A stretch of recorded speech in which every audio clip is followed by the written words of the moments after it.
Bonjour, je suis Kilian Stangel, auteur gastronomique.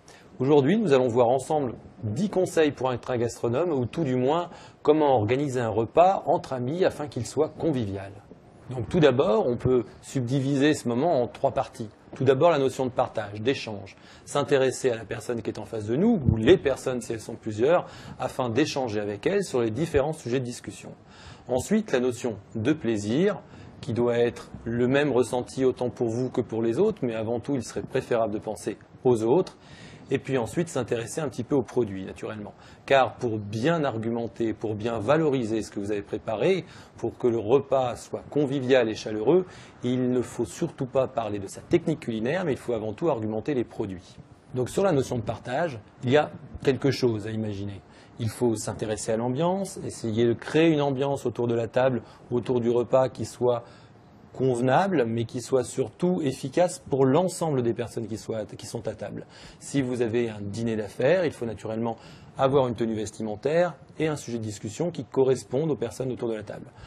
Un repas qui est plus un tête-à-tête avec une dulcinée, pourquoi pas? Dans ce cas-là, il faut avoir des sujets de discussion qui correspondent.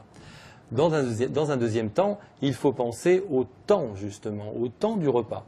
Le temps du repas, aujourd'hui, est quelque chose qui diminue de plus en plus. Et pour qu'il reste agréable, il faut qu'il soit dans une durée de temps qui corresponde aux personnes. Je reviens à mes 2 exemples. Entre un repas d'affaires ou un repas agréable avec une jeune fille, évidemment, le temps donné ne sera pas le même.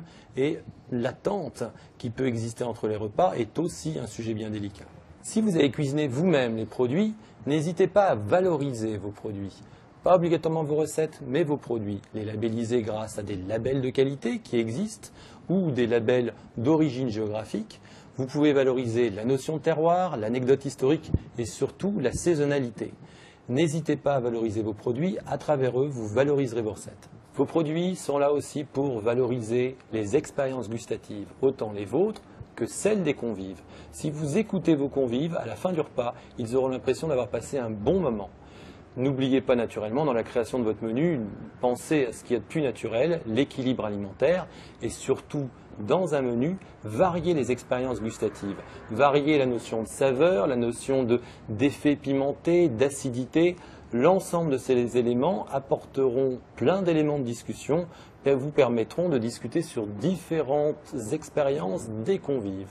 Alors en conclusion, pour passer un excellent moment convivial, pour être un bon gastronome à table, il ne résiste qu'un seul mot à travers tout cela. C'est la notion de plaisir. Si vous pensez à donner du plaisir plus qu'à en prendre, vous êtes sûr que vous récupérez du plaisir du fait d'avoir vu que l'autre en prend.